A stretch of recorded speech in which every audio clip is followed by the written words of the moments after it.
Live cities देख रहे हैं, आपके साथ मैं हूं वसीम खान। देखिए, आप लाइव सिटीज का खास कार्यक्रम देख रहे हैं सुबह की चाय, और आज हम चर्चा करेंगे कि बिहार पुलिस कांस्टेबल भर्ती को लेकर अभ्यर्थी राजधानी पटना में परीक्षा देने पहुंचे हैं। देखिए, आगे हम बात करेंगे बेगूसराय में ट्रिपल मर्डर, और ट्रिपल मर्डर से पूरा बेगूसराय सहम गया। अब भी पुलिस प्रशासन के हाथ खाली हैं। वहीं हम आगे बात करेंगे कि तेजस्वी यादव के बड़े बयान के बाद बिहार की सियासत गर्मा गई। जेडीयू में हलचल तेज। टीआरई 3.0 शिक्षक अभ्यर्थी पटना पहुंचेंगे। पूरे बिहार भर से आखिर टीआरई 3.0 शिक्षक अभ्यर्थी क्यों पटना पहुंच रहे हैं? बीपीएससी ऑफिस जाएंगे। वहीं आगे हम बात करेंगे कि खतरा बढ़ रहा है, लगातार बढ़ता ही जा रहा है, खतरे के निशान बढ़ते जा रहे हैं।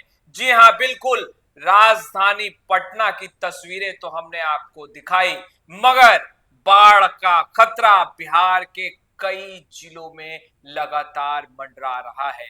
हमारे साथ वरिष्ठ पत्रकार, जाने माने पत्रकार रवि उपाध्याय सर हैं। इनसे सीधा सवाल लेते हैं। बिहार पुलिस कांस्टेबल भर्ती परीक्षा एग्जामिनेशन होने वाला है सर, कल से ही अभ्यर्थी राजधानी पटना आ रहे हैं। देखिए, सबसे बड़ी बात इस बात को समझना है कि आज जो है सो कितनी तारीख है? 11 अगस्त है। बिल्कुल। तो 11 अगस्त को सिपाही भर्ती परीक्षा का दूसरा फेज है। 6 चरणों में होना है। तो पहला फेज जो है सो इसका 7 अगस्त को सक्सेसफुली जो है सो करा लिया इसको। कहीं पर कोई उस दिन लीक फीक, कोई आपको साइबर क्राइम और साइबर ठग ठुगी की बात नहीं हुई। और कितने सख्ती के साथ 7 अगस्त को परीक्षा हुई, एक मिसाल है। बिल्कुल, कि कॉपी पेन भी नहीं अंदर लेके जाना था, सब कुछ वहां पर प्रोवाइड कराया गया। और इतनी सख्ती में हुई कि कहीं पर आपको, हाँ, ये काम हुआ 7 अगस्त को कि जो मुन्ना भाई टाइप के जो परीक्षार्थी थे, तो उसके साथ वो लोग की अरेस्टिंग, गिरफ्तारी कई जगहों पर, सारण वरण बक्सर उक्सर में कई जगह पर हुई। मगर वो भी नहीं बच पाए। तो लेकिन और कहीं से कोई इस तरह की आपको, क्योंकि देखिए एक चीज समझ लीजिए कि सिपाही भर्ती परीक्षा को लेकर के एकदम पूरी तरह से ईओयू आर्थिक अपराध इकाई पूरी तरह से फोकस थी कि हमको इस बार परीक्षा पर, और उसके चलते हम बताना भी चाहेंगे कि एमएस ढिल्लो जो ईओयू के डीआईजी हैं, उनकी ओर से व्हाट्सएप नंबर भी जारी किया गया था। अच्छा। कि कोई भी इस तरह का झोल झाल होता है, और जो है सो एसपी साइबर का जो है सो नंबर भी, मोबाइल माने वेबसाइट नंबर भी दिया गया था। तो यह सब जो है सो पूरी तैयारी की गई थी 7 अगस्त वाली प्रथम चरण के परीक्षा में। और देखिए, एक बात थोड़ा सा और समझना पड़ेगा कि यह जो सिपाही भर्ती की परीक्षा है, वर्ष 2023 में इस परीक्षा में हुआ था। सोशल मीडिया पर प्रश्न पत्र वायरल हो जाने के कारण इस परीक्षा को रद्द कर दिया गया था। अच्छा। 2023 में फिर 9 माह बाद 6 चरणों में यह जो सो परीक्षा हो रही है सिपाही भर्ती की। तो इसका एक तो हमने बता दिया कि 7 अगस्त को परीक्षा हुई पहले पे। आज जो है सो परीक्षा है दूसरे चरण की, 11 अगस्त को है। और निश्चित रूप से रात से ही जो अभ्यर्थी हैं वो पहुंचने लगे पटना। और आज सुबह तो जिस तरीके से माहौल हर केंद्र पर आपको दिखाई पड़ रहा है कि हुजूम उमड़ा हुआ है परीक्षा देने के लिए, और सब में है कि पहले पहुंच जाए, हम पहले पहुंच के सेंटर के पास में गेट के बाहर लोग खड़े हैं। बिल्कुल उत्साह तो है सर, अभ्यर्थियों में उत्साह है। देखिए, बिहार के लोगों में भी उत्साह है, और सुशासन की चर्चाएं तो बिहार की सियासत और राजनीति में अक्सर होती ही रहती है। मगर जरूर ये बिहार पुलिस कांस्टेबल की जो भर्ती हो रही है सर, जो प्रक्रियाएं चल रही है, एग्जामिनेशन चल रहा है, उसके बाद जो अभ्यर्थी चयनित होंगे, बिहार पुलिस मजबूत होगा। मगर बेगूसराय में ट्रिपल मर्डर, और सबसे अहम बात यह है सर कि अब तक पुलिस के हाथ खाली हैं, और सवाल है कि एक ही परिवार के 3 सदस्य। इस घटना पर जरा आप प्रकाश डालिए सर, क्या हुआ? पुलिस प्रशासन के हाथ क्या सच में अब तक खाली है? देखिए, ये घटना जो है सो आपको बेगूसराय का बछवाड़ा थाना है। और गांव ठठा रसीदपुर है। अच्छा। तो वहां पर एक ही परिवार के 3 लोगों की पति, पत्नी और एक पुत्री जो 10 हाँ। वर्ष की है पुत्री, उसकी हत्या कर दी और एक शायद जख्मी भी है। और एक बच्चा है 5 वर्ष का, अच्छा। अंशु कुमार, हाँ। जो घायल है। अच्छा। और उसको बेहतर इलाज के लिए पटना मेडिकल कॉलेज अस्पताल में शिफ्ट किया गया है, लाया गया है। तो ये जो मामला है इसमें देखिए, पिता है उनके 45 वर्ष के, हाँ। संजीवन सिंह, उनकी माता का नाम है उनकी पत्नी का नाम है संगीता देवी, हाँ। जो 35 साल की, और सपना कुमारी जो पुत्री है उनकी, उनका जो है सो उम्र है 10 वर्ष।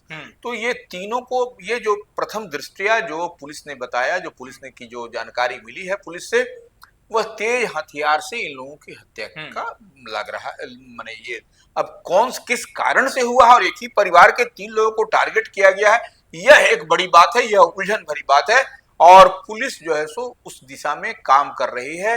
वो एफएसएल की टीम भी पहुंची, वो वैज्ञानिक जो साइंटिफिकली जो अनुसंधान होता है वह अनुसंधान वह पुलिस कर रही है। और हमको लग रहा है जो पुलिस जो है सो उस दिशा में ट्रैप करने के लिए वो पुलिस जो है सो हर जितना भी छोटे छोटे जो बारीक चीज है उस पर जो ध्यान दे रही है, और पुलिस उस दिशा में धीरे धीरे बढ़ रही है। हो सकता है कि यह ट्रैप आपको हम लोग ये सुबह की चाय आप देख रहे हैं, उसके 1-2 घंटे बाद में हो सकता है कि कहीं ना कहीं ये ट्रैप होगा। और निश्चित रूप से पुलिस जो है सो जिस दिशा में कार्रवाई करती हुई दिखाई पड़ रही है बेगूसराय पुलिस, और क्या कोई एसआईटी टीम का गठन हुआ है? एसआईटी तो निश्चित बट ऑब्वियस है कि एसआईटी का गठन कर दिया गया। एसआईटी में तमाम तेज तर्रार अधिकारियों को लगाया गया है, और वो जितनी भी जानकारी हो सकती है वो इकट्ठा करके एसआईटी का गठन करके उस पर कार्रवाई पुलिस कर रही है। उसमें कहीं कोई, और एसआईटी जगह जगह पर वो दबिश भी बनाई हुई है। सर, तेजस्वी यादव के एक बयान, और वह बयान तेजस्वी यादव ने खुले मंच से दिया, और यह बयान जो तेजस्वी यादव ने दिया है आरजेडी कार्यालय में जब अल्पसंख्यक प्रकोष्ठ की बैठक थी, तेजस्वी यादव अचानक पहुंचे, उस बैठक में शामिल हुए और चीख चीख कर कहा कि आप लोग पार्टी को मजबूत करने में लग जाइए, आप लोग साथ दीजिए, और सीटों की चिंता, भागीदारी, यह चिंता आप मुझ पर छोड़ दीजिए। तेजस्वी यादव कह रहे हैं कि सुनिश्चित भागीदारी तय होगी और इसकी जिम्मेदारी जवाबदेही मेरी होगी। तेजस्वी यादव की होगी, लालू प्रसाद यादव का आपने साथ दिया। सर, इस बयान के बाद बिहार की सियासत में हलचल है, और तेजस्वी यादव के इस बयान से कितना अल्पसंख्यक समाज एकजुट होगा, राजद की ओर रुख करेगा, तेजस्वी यादव की ओर रुख करेगा? देखिए, एक बात तो समझना पड़ेगा कि एमवाई समीकरण जो है सो लालू प्रसाद यादव आरजेडी के कारण बहुत मजबूत शुरू से रही, और कोर वोटर हैं। बिल्कुल, जो एमवाई की कॉम्बिनेशन की बात होती है तो वह उनके कोर वोटर हैं। जिस तरह से लॉकुश कॉम्बिनेशन की बात जेडीयू के लिए नीतीश कुमार करते हैं, उसी तरह से एमवाई समीकरण जो है सो पूरी तरह से मजबूती के साथ जो है सो तेजस्वी और लालू प्रसाद यादव के साथ लंबे कालखंड से खड़ी है, इसमें कहीं कोई दो मत नहीं। तो वो जो है सो इस बार के लोकसभा चुनाव में थोड़ा बहुत जो दिखाई पड़ा कुछ लोकसभा क्षेत्रों में कि दरकता हुआ दिखाई पड़ा, जो एम का समीकरण है, वाई का समीकरण है, तो उस लिहाज से उसको ही ठीक करने के लिए, उसको मजबूत करने के लिए, क्योंकि 2025 का बिहार विधानसभा चुनाव सामने खड़ा है, तो उस लिहाज से अल्पसंख्यक प्रकोष्ठ की बैठक जो है सो आरजेडी कार्यालय में हुई। और देखिए, एक बात, ये अल्पसंख्यक प्रकोष्ठ की बैठक कब हो रही है कि इससे पहले जो है सो कुछ दिन पहले हैना साहब, मरहूम शहाबुद्दीन की पत्नी के साथ में लालू प्रसाद यादव और तेजस्वी यादव ने जाकर के बात किया, और जो गलतफहमी, जो मिसअंडरस्टैंडिंग, जो दूरियां बनी थी, उसको पाटने का काम हुआ। और ये उसके बाद देखिए पार्टी कार्यालय में जो प्रदेश मुख्यालय में यह एक बड़ी मीटिंग हुई अल्पसंख्यकों के साथ में, और तमाम जो है सो जिला अध्यक्ष और तमाम जो है सो बड़े और कद्दावर नेता अल्पसंख्यक समाज के वहां पर जुटे हुए थे। तो इसमें वही एश्योर कर रहे हैं तेजस्वी कि आप जो है सो भागीदारी की बात न सोचे, आप जिम्मेवारी हम मुझ पर छोड़ दें, मैं दूंगा, और मैं प्रतिनिधि, आपको कोई कमी नहीं होगी, इस बात को पुख्ता गारंटी रख लीजिए। फायदा पहुंचेगा। देखिए, निश्चित रूप से वो हम 1-2 बात और बताना चाह रहे हैं। तेजस्वी ने अपने भाषण में, अपने संदेश में, अपने मैसेज में साफ कहा है कि तेजस्वी और लालू की मजबूती और का जो है सो आधार है अल्पसंख्यक समाज, इसमें आप हैं, ऐसे इंगित करके वो उन्होंने कहा। और शुरू से लालू प्रसाद यादव और तेजस्वी यादव के साथ आप लोग खड़े हैं और असली ताकत आप ही हैं। बट ऑब्वियस है, लोकतंत्र में जनता जनार्दन ही ताकत होती है। इस बात को तेजस्वी ने कहा और यही मैसेज लाउड एंड क्लियर उनमें जाता। और वो कह भी रहे हैं कि हमको जिस तरीके से लालू को और तेजस्वी को परेशान करने की बात हमेशा से हम घेरते रहा लोग, तो लेकिन आपका सहयोग, आपकी मजबूती हम लालू और तेजस्वी के साथ बनी रही। इसी का परिणाम है कि देखिए विधानसभा चुनाव में कितनी मजबूती के साथ आरजेडी उभर करके आया और एक बड़ी पार्टी बन करके उभरी। और इस बार के भी लोकसभा चुनाव में जो वोट परसेंटेज बताया, 9% वोट इस बार बढ़ा है। पिछली बार तो 0 पर गोल्ड हो गई थी आरजेडी लोकसभा चुनाव में, लेकिन इस बार जो है सो 9% वोट बढ़ा है आरजेडी का। यही बात वो कह रहे हैं और इस बात से तो इनकार किया ही नहीं जा सकता कि तेजस्वी जिस तरह से हुंकार भर रहे हैं, तेजस्वी जिस तरह से कह रहे हैं, तो वो अब मुस्लिम समाज भी उनकी ओर देख रहा है। और जिस तरह से अब्दुल बारी सिद्दीकी को भी देखा गया कि अवसर मिला, तुरंत अब्दुल बारी सिद्दीकी को उच्च सदन में बिहार विधान परिषद का सदस्य बनाया गया। तो वो तो एस्टेब्लिश फैक्ट है, उसको आप और हम कभी नहीं उसको काट सकते हैं। बिल्कुल। देखिए, टीआरई 3.0 शिक्षक भर्ती परीक्षा को लेकर के तमाम तस्वीरें हमने अपडेट की, मगर शिक्षक अभ्यर्थी टीआरई 3.0 आखिर राजधानी पटना में इकट्ठा क्यों हो रहे हैं, महाजुटान क्यों हो रहा है, वह भी पूरे बिहार भर से हम रवि सर से जानने की कोशिश करेंगे। सुना है सर, छात्र नेता दिलीप कुमार चीख चीख कर कह रहे हैं कि आइए पटना बीपीएससी ऑफिस चलते हैं, बात करनी होगी और आगे बढ़ना होगा। सर, क्या बात करना चाहते हैं? देखिए, निश्चित रूप से टीआरई 3.0 का जो शिक्षक अभ्यर्थी हैं, वह आज 11 तारीख है। बिल्कुल। 12 तारीख को आपको सोमवार का दिन है। सोमवार को आपको राजधानी में जो शिक्षक अभ्यर्थी टीआरई 3.0 के अभ्यर्थी आपको दिखाई पड़ेंगे। यानी सोमवार का दिन गहमा गहमी का दिन होगा जी। निश्चित रूप से अगर आप घर से निकले हैं तो हम कहेंगे थोड़ा सा सचेत रहिएगा, क्योंकि वो पूरा जमघट और पूरा इन लोगों ने कॉल दे रखा पूरे है बिहार भर से। हाँ, वही कह रहे हैं, पूरा कॉल दे रखा है कि 12 तारीख को बीपीएससी बिहार लोक सेवा आयोग के कार्यालय का घेराव करना है। तो इट मीन समझ लीजिए कि आपको बेली रोड में वो अफरा तफरी दिखाई पड़ेगी। और इन लोगों का मांग क्या है? 1 कैंडिडेट 1 रिजल्ट होना चाहिए और 1 कैंडिडेट 1 रिजल्ट होना चाहिए, यह मांग। और परिणाम से, और इसका जो परिणाम होगा, रिजल्ट होगा, उससे पहले काउंसलिंग होनी चाहिए। अच्छा। यह भी उनके साथ में लोगों ने जोड़ रखा। अच्छा। तो ये एक बात और भी समझना होगा, टीआरई 1.0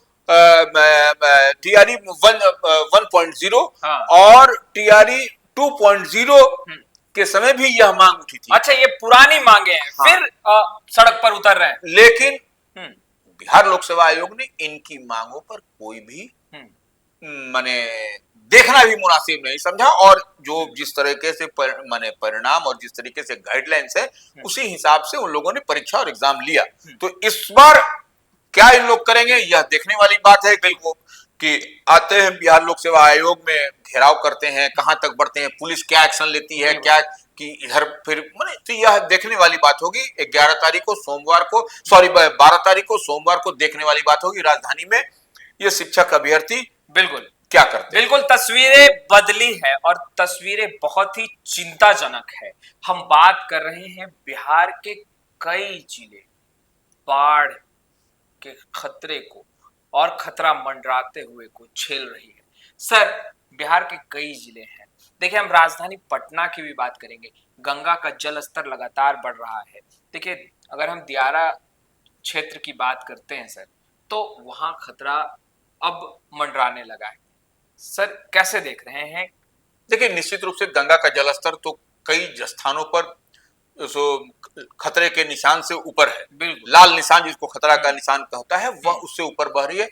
उसमें आपका बक्सर से लेके कहलगांव तक, अच्छा, वो जो है सो खतरे के निशान से कई स्थानों पर वो जो है सो गंगा चल रही है, इसमें कहीं कोई दिक्कत नहीं है। और पटना का भी जो दियारा का इलाका है, जो लो लैंड एरिया है, जो आपको दियारा का इलाका जो कटोरी नुमा होता है, वो वहां पर जो है सो पानी जो है सो गंगा का नदी का प्रवेश कर चुका है। और कई स्थानों पर देखिए पानी का लेवल इतना बढ़ गया है कि गंगा के किनारे जो अंतिम संस्कार किया जाता है, वह अंतिम संस्कार भी नहीं हो पा रहा है। नहीं हो पा रहा है निश्चित रूप से, क्योंकि गंगा का लेवल ही उतना ऊपर आ गया है। अच्छा। तो जहां पर वो जहां लकड़ी से जलावन की व्यवस्था होती है, वो अंतिम संस्कार बिल्कुल माने कष्टकर है, बहुत परेशानी से हो पा रही है और दिक्कत है उसमें। यानी आप कह रहे हैं गंगा रौद्र रूप ले चुकी है, तूफान। देखिए, गंगा का जलस्तर खतरे के निशान से ऊपर आने का कारण, इसका मतलब ये समझ लीजिए कि जहां पर हम जो बात कह रहे हैं कि अंतिम संस्कार जहां पर लकड़ी से बना करके जलाया जाता है, वो नहीं हो पा रहा है, वो परेशानी है। इस बात को समझना पड़ेगा, क्योंकि जल स्तर ऊपर आ गया है। इसलिए पटना समेत कई जगहों पर जो है सो इस तरह के, और बिहार के कई जिलों में कई लो लैंड एरिया जो है उसमें तो बाढ़ तो प्रवेश कर ही चुका है।